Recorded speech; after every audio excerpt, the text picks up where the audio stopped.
मुलाजा को लेकर जो जद्दोजहद लोग कर रहे हैं पिछले 6 सालों से, तो उन्होंने कहा है कि जो टोल है वो लगने चाहिए और लोगों को इसका जो है हर्जाना भुगतना पड़ रहा है। क्या कहेंगे इसमें? जय माता दी। सबसे पहले तो मैं अपने सारे मीडिया भाइयों का धन्यवाद करता हूँ जो आप इतने कम नोटिस में आप सब यहाँ पर आए। उसके बाद मैं जैसे बात करूँगा 4-5 इशू के बारे में बात करूँगा जो कटरा में चल रहे हैं।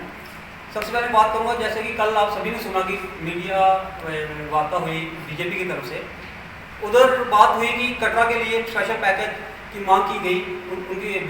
ये बताया गया मीडिया को या कटरा की जनता को कि ये मांग बीजेपी की तरफ से सेंट्रल गवर्नमेंट को की जा रही है। मैं आपको बताना चाहता हूँ कि ये पैकेज ऑलरेडी आ चुका है। ये पैकेज जो आया है, एक सिर्फ कटरा के लिए स्पेशल पैकेज नहीं आया है, ये पूरे इंडिया के लिए जो होटलियर्स हैं, जो लोग होटल के काम करते हैं, उनके लिए आया हुआ है।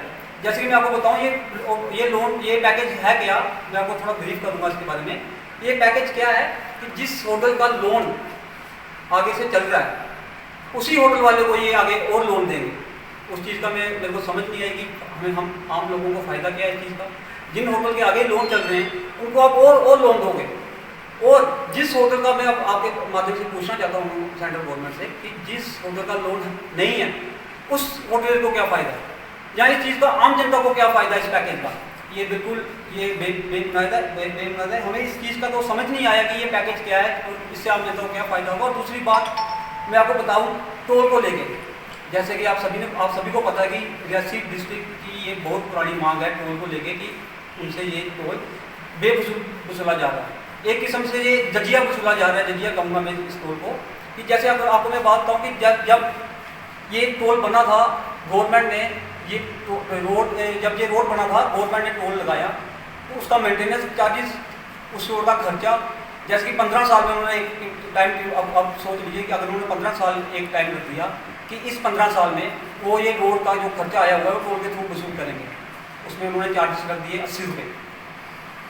फिर उस 80 रुपये में मेंटेनेंस चार्जेस भी आ गए, रोड का जो खर्चा आ गया वो भी आ गया और गवर्नमेंट ने मल्टीप्लाई कर दिया 15 साल या 10 साल में कि हम इसी के हिसाब से हम ये पूरा करेंगे रोड का जो खर्चा हुआ। लेकिन मैं पूछना चाहता हूँ गवर्नमेंट से कि हर साल इसका रेट बढ़ता जा रहा है, वो किस चीज़ को देकर गवर्नमेंट रेट बढ़ा रही है। पहले 80 था, फिर 130 किया, अब सुनने को आ रहा है कि 140 हो गया आन जान, 300 के करीब आन जान हो गया। मैं आपको बताऊं आपके माध्यम से ये पूछना चाहता हूं गवर्नमेंट को कि रियासी में बात करूंगा रियासी डिस्ट्रिक्ट की। रियासी डिस्ट्रिक्ट से अगर किसी ने जम्मू जाना हो, ऊपर से ये महामारी चल रही है, हर बंदा पैसे को मुमताज हुआ है। बड़े ऐसे लोग हैं, मीडियम तबके के लोग हैं, मीडियम वर्ग के लोग हैं जो इस वक्त अपना रोजी रोटी, उनका 2 टाइम का खाना चलाना उनके लिए मुश्किल हो रहा है। उन लोगों ने अगर जम्मू जाना हो, पहले तो 1000 रुपये का आपको गाड़ी का पेट्रोल या डीजल के लिए करना पड़ेगा। जो आज आप देख सकते हैं कि पेट्रोल और डीजल की भी रेट इन्होंने कितने ऊंचे कर दिए इस महामारी में। और अलग से उस बंदे को 300 रुपये अलग से करना पड़ेगा क्यों वो टोल वाले उससे लेके आने जाने का। इस महामारी में गवर्नमेंट आम आदमी को कोई रियायत नहीं दे रही है, उल्टा हम लोगों से पैसे वसूल रही है, हम लोगों से जजिए वसूल रही है, ज़बरदस्ती ये हम लोगों से पैसे वसूल रही है। एक गरीब बंदा, एक आम वर्ग का इंसान मजबूर हो चुका है ये सोचने के लिए कि आखिरकार गवर्नमेंट उसको क्या दे रही है। रियासी डिस्ट्रिक्ट 8 किलोमीटर रोड हम इन लोगों का इस्तेमाल करते हैं। पूरी रियासी डिस्ट्रिक्ट की बात करूँगा मैं, 8 किलोमीटर रोड का ये 300 रुपया टोल हम लोगों से ये वसूल रहे हैं। पूरे इंडिया में आप कहीं भी आप गूगल में सर्च कर सकते हैं, पूरे इंडिया में सबसे हाईएस्ट टोल जो है वो हमारा वन टोल प्लाजा वाले ले रहे हैं। इतना टोल किसी भी टोल में नहीं होगा, चाहे वो दिल्ली का हो, चाहे बम्बई का हो, चाहे। और ऊपर से एक बात मेरे को अजीब ये लगी कि उन्होंने ये कहा कि यूटी में टोल होते हैं। हमें तो नहीं पता है किस कानून में लिखा हुआ कि यूटी में टोल होते हैं। हमने आज तक जितना सुना था या पढ़ा था या देखा था, हमने यही सुना था कि यूटी में टोल नहीं होते। और ये बड़ा निंदनीय है ये बयान जो कल मीडिया वार्ता में बीजेपी की तरफ से आया। और ये उन अकेला का बयान नहीं है, आप ये नहीं बोलेगी क्योंकि वहाँ पे एक्स डिस्ट्रिक्ट प्रेसिडेंट हमारे रियासी के बैठे हुए थे, 2 बीटीसी के चेयरमैन बैठे हुए थे, हमारे म्यूनसिपल के वाइस चेयरमैन बैठे हुए थे और बीजेपी के पदाधिकारी वहाँ बैठे हुए थे। इसका मतलब ये है कि ये पूरी बीजेपी की सोच है, ये पूरी बीजेपी की तरफ से आया हुआ बयान है। इस बयान की हम खंडना करते हैं। लेकिन ये बात मैं आपको बताना चाहता हूँ कि ये दोहरी बात करते हैं, इनकी करनी और कथनी में फर्क है। जब ये अपोजिशन में थे तो तब इन्होंने टोल उखाड़ फेंका था, लेकिन जैसे ये गवर्नमेंट में आए और ये टोल पे टोल लगाना शुरू कर दिया भाजपा वालों ने। इनकी करनी और कथनी में फर्क है। ये लोग जनता की प्रॉब्लम नहीं समझते, ये लोग इनको सिर्फ एक ही चीज से मतलब है, वोट पॉलिटिक्स से। इन लोगों को ये पता है कि हमें वोट कहाँ से लेने हैं, कैसे लेने हैं, किस चीज़ से लेने हैं, ये उसी इशू पे चलते हैं। हिंदू को मुसलमान से लड़ा दिया, मुसलमान को हिंदू से लड़ा दिया, लोगों की प्रॉब्लम से इनका कोई लेना देना नहीं है। मैं फिर कहता हूँ, जब ये अपोजिशन में थे तब तो टोल उखाड़ फेंकने की बातें करते थे, अब जैसे ये पावर में आए अब टोल लगाने की बातें करते हैं। तो वन टोल प्लाजा की बात की जाए तो उसकी सबसे ज़्यादा जो दिक्कत है डिस्ट्रिक्ट जैसे वालों में, और पूर्व विधायक का इस तरह का बयान आना कितना सकारात्मक है? देखिए, ये पूरी रियासी डिस्ट्रिक्ट की तरफ से ये मैं बात करता हूँ कि पूरी रियासी डिस्ट्रिक्ट जो कि सिर्फ 8 किलोमीटर रोड हमारा इस्तेमाल करते हैं हम टोल का, लेकिन ये इनकी तरफ भाजपा वालों की तरफ से ये कहना कि ये छोटा सा मसला है, ये कोई बहुत बड़ा मसला नहीं है, हमें वहाँ से चिट्ठियाँ लिख रहे हैं लोग कि टोल लगाओ, ये ऐसा करो। मैं कहता हूँ कि कोई ऐसी जगह नहीं होगी जो लोग ये कहते होंगे कि यहाँ पे टोल लगाओ और हमसे टोल वसूलो। वो उन्होंने अपने मन की कह दी, जो उनके मन में आए वो बात कर दी।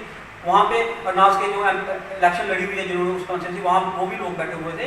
वो लोग, उन लोगों को चाहिए था कि अगर उनको जनता से प्यार होता, उन लोगों को चाहिए था कि वो उनकी बात का खंडन करते, उधर ही उनकी बात का विरोध करते कि ऐसा कुछ नहीं है। ये जैसे बहुत बड़ा इशू है, ये आज का इशू नहीं है, ये बहुत पुराना इशू चल रहा है। ये जजिया वसूला जा रहा है हमारे रियासी डिस्ट्रिक्ट के लोगों से जबरदस्ती। अगर आप नहीं दोगे तो वहाँ पे गुंडे खड़े होते हैं, लड़ने के लिए तैयार होते हैं गुंडे वहाँ पे। अगर आप नहीं दो, आप फैमिली के साथ जा रहे हो या किसी के साथ जा रहे हो, वहाँ पे गुंडे होते हैं खड़े।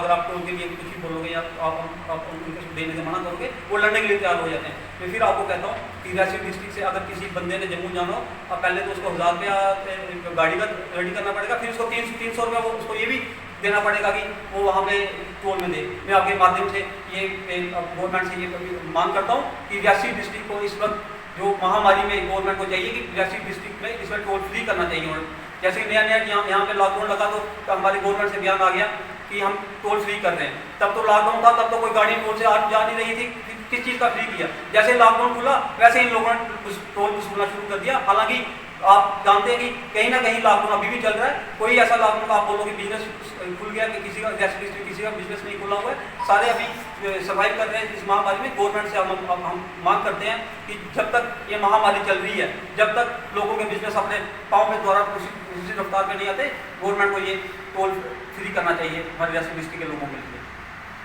और मैं बात करूँगा अब कटरा को लेके, तो स्टेडियम में हम कटरा के लोगों से ही, तो वहाँ पे एक मैच खेलने का एक मैच का 4000 रुपया वो वसूलते हैं।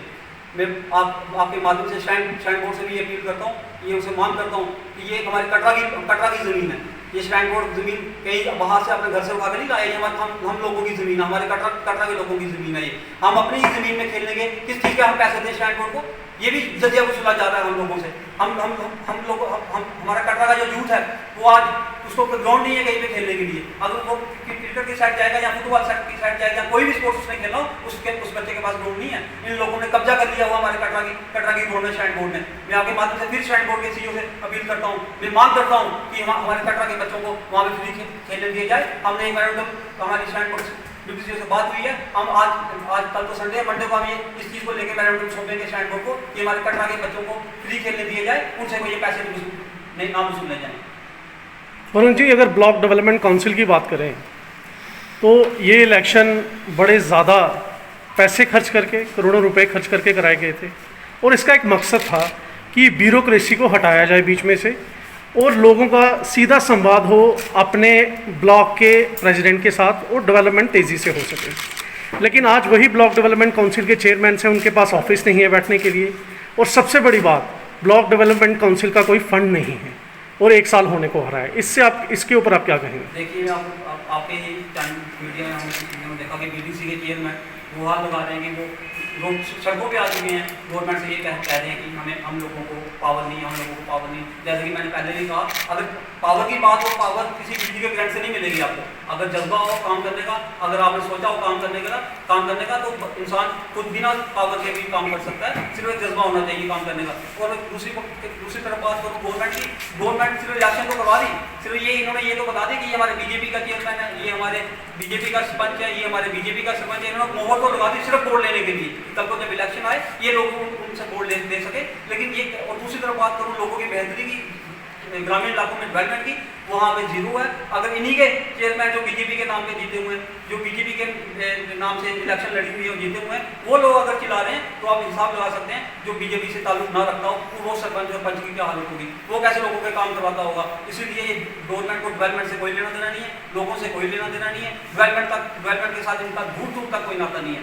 बीजेपी का मैं चैलेंज करता हूँ आपके माध्यम से, किसी भी बीजेपी की रियासी डिस्ट्रिक्ट के किसी भी बीजेपी के लीडर को, चाहे वो लीडर है चाहे वर्कर है, वो मेरे साथ प्रेस वार्ता में लाइव आके बात कर सकता है। वो पिछले 10 सालों से बीजेपी के एमएलए यहाँ पे रह चुके हैं, पिछले 6 सालों से बीजेपी का एमपी यहाँ रह चुका है। वो सिर्फ हमारे रियासी डिस्ट्रिक्ट की डेवलपमेंट से लेके बात करे, मेरे साथ लाइव आके मेरे को बताए कि क्या डेवलपमेंट उन लोगों ने हमारे कटरा में कराई है या रियासी डिस्ट्रिक्ट में करवाई है। मैं चैलेंज करता हूँ, उनके पास 2 काम दिए होंगे बताने के लिए कि उन लोगों ने क्या काम करवाया है। सिर्फ हिंदू को मुसलमान से लड़ना, मुसलमान से हिंदू को लड़ना, मोदी जी को ले आना, अमित शाह जी को ले आना, अपने लोकल लीडर की डेवलपमेंट ये एक नहीं बता सकते। मैं फिर चैलेंज करता हूँ बीजेपी के किसी भी लीडर, सीनियर लीडर से, चाहे वो विधायक हो, चाहे वो वर्कर हो, चाहे किसी पद अधिकारी बैठा हो, वो यहाँ पे आए लाइव और अपने पिछले 10 सालों के भाजपा के विधायकों का काम गिना के दिखाते। मेरे को एक काम नहीं गिना सकते। वरुण जी, 3 महीने से महामारी चल रही है, गांव में लोग परेशान, सरकार नहीं पहुंच पाई किसी भी तरह की राहत लेके। लेकिन बात करें कांग्रेस की, कांग्रेस ने भी बहुत लेट कर दिया ये प्रेस कॉन्फ्रेंस आज करने में। इससे पहले कांग्रेस क्या सो रही थी? क्या कटरा ब्लॉक की प्रॉब्लम्स का आपको पता नहीं था? इसका क्या रीज़न है कि आज आपको 3 महीने बाद याद आए कि लोगों का दर्द आप बयान कर सकें? देखिए, मैं आपको बताऊं, कांग्रेस सो नहीं रही थी, कांग्रेस फील्ड पे काम कर रही थी। कांग्रेस का बच्चा कांग्रेस पार्टी से जो ताल्लुक रखता है वो फील्ड पे काम कर रहा था। हाँ, ये है कि कांग्रेस शो ऑफ करने में विश्वास नहीं रखती। जैसे कि आपने पिछले देखा होगा कि भाजपा के जो भी कार्यकर्ता थे, वो आधा किलो अगर चावल भी किसी को दे रहे थे तो 50 फोटो खिंचा रहे थे। लेकिन दूसरी तरफ बात करूँ कांग्रेस काम करती रही, लोगों के बीचते रही, उन्होंने फोटो नहीं खिंचाए। वो क्योंकि हमारे पास आगे बड़े मौके हैं फोटो खिंचाने के, पब्लिसिटी डालने के या पब्लिसिटी कमाने के। हम लोग ये विश्वास नहीं करते कि यही मुद्दा है, हम फोटो खिंचाएं या लोगों को एक आधा किलो पैकेट दें, हम विश्वास नहीं करते। और दूसरी बात, आपकी बात करूँ, आपने बात की कि 3 महीने से आप प्रेस वार्ता नहीं की आपने। अब मैं आपको बताऊं कि आज 3 महीने हो गए लॉकडाउन लगे हुए। हर पार्टी ने, हर देश के, चाहे वो किसी भी पार्टी से ताल्लुक था, हमारे भारतीय ने हमें अपनी गवर्नमेंट का साथ दिया। प्रधानमंत्री जी की एक कॉल आई कि पूरा भारत बंद, पूरा भारत लॉकडाउन, पूरा भारत बंद हो गया। किसी पार्टी ने चाहे किसी पार्टी से ताल्लुक था, उसने दूसरी बात नहीं उठाई कि क्यों लॉकडाउन कर रहे हैं, क्यों नहीं कर रहे, किसी ने विरोध नहीं किया। 3 महीने तक हम लोग इनके साथ रहे, देखते रहे ये क्या कर रहे हैं क्या। आज जब लॉकडाउन खुल भी गया है, लेकिन हम देख रहे हैं कि कोई मदद सरकार द्वारा नहीं आ रही, कोई मदद गवर्नमेंट के द्वारा। मोदी जी ने एक नारा तो दे दिया कि हर कोई गरीब भूखा नहीं सोना चाहिए। अगर मैं बात करूँ अपने कटरा के यहाँ सराउंडिंग रियासी डिस्ट्रिक्ट की, अगर हमारे लोकल NGOs नहीं होती, अगर हमारे लोकल लोग नहीं होते तो हमारे लोग भूखे रह जाने थे। गवर्नमेंट का राशन आप गांव में जा सकते हैं, गांव में पूछ सकते हैं कि कितने लोगों को गवर्नमेंट का राशन पहुंचा। ये हमारी NGOs थी, ये हमारे लोकल लोग थे जिन्होंने बढ़ चढ़ के इस चीज़ में हिस्सा लिया और लोगों तक राशन पहुंचाया। लेकिन जब हमने देखा कि गवर्नमेंट की तरफ से कोई मदद लोगों तक नहीं पहुंच रही, और पिछले दिनों हमने आपके ही माध्यम से देखा कि इन्हीं के लोग चेयरमैन गवर्नमेंट के खिलाफ बोल रहे हैं, इन्हीं के चेयरमैन लोगों गवर्नमेंट को ये बोल रहे हैं हमें एक दाना अनाज का नहीं मिला तो हमें मजबूरन बाहर आना पड़ा, हमें मजबूरन प्रेस कॉन्फ्रेंस करनी पड़ी कि लोगों का दर्द हम लोगों से देखा नहीं गया कि गवर्नमेंट की तरफ से 1 रुपये की मदद लोगों तक नहीं पहुंचाई। सिर्फ बातें ही बातें हो रही हैं, सिर्फ बड़े बड़े कोई कहता है कि 20 लाख करोड़ पे आ गया, कोई कहता है कि 500 करोड़ पे आ गया, कोई कहता है कि उसके अकाउंट में इतने पैसे डाल दिए, कोई गवर्नमेंट का किसी कोई मिनिस्टर कहता है उसके अकाउंट में डायरेक्ट इतने पैसे डाल दिए। कुछ नहीं हुआ। हम लोगों के साथ खड़े हैं। इस महामारी में भी पूरी कांग्रेस लोगों के साथ खड़ी है और गवर्नमेंट, अब समय आ गया है कि गवर्नमेंट भी लोगों की मदद करे, बातें ना करे। सिर्फ बड़ी बड़ी बातें तो ये लोग कर सकते हैं, लेकिन मदद लोगों तक इन लोगों ने आज तक नहीं पहुंचाई। जैसे कि पिछले दिनों बात हुई कि 20 लाख करोड़ रुपया गवर्नमेंट ने अनाउंस कर दिया। जब 20 लाख करोड़ का 20 लाख करोड़ आ रहा है, सभी लोगों को ये उम्मीद होगी कि किसी ना किसी तरह से हम लोगों को मदद पहुंचेगी।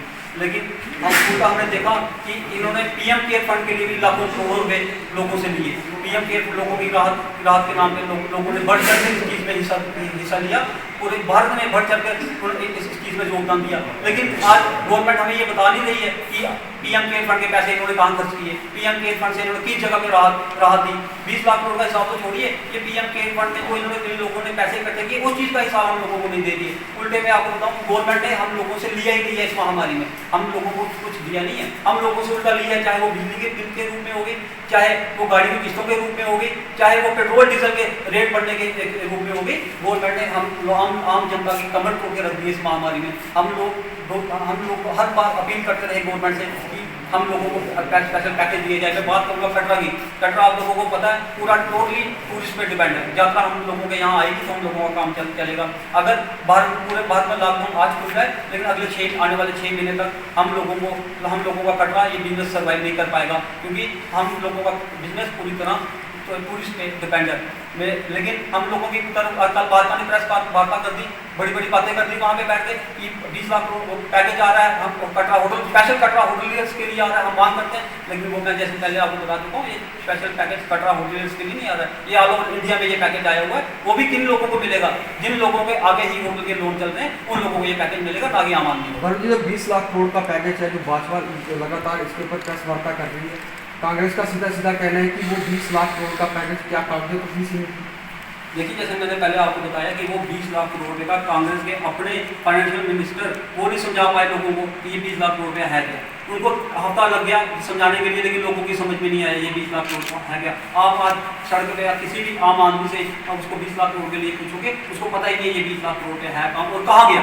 मैंने आपको बताया 20 लाख करोड़ को छोड़िए, पीएम केयर फंड में जो पैसे इन लोगों ने अरबा खरबा में कितने करोड़ों रुपए इन लोगों ने इकट्ठे किए पीएम केयर फंड के, उनका हिसाब इनको देना चाहिए जनता को कि वो इन्होंने कहाँ पे वो खर्च किया और किस जगह इन्होंने वो राहत पे, देश के किस जगह राहत पे इन लोगों की राहत में ये इन लोगों ने पैसे लगाए।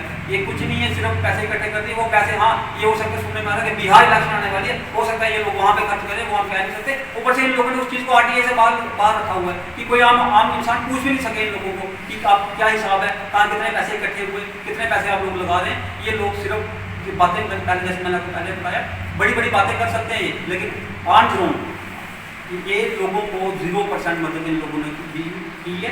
सिर्फ बातें और बड़ी बातें की हुई है, मदद ये लोग किसी की नहीं कर सकते।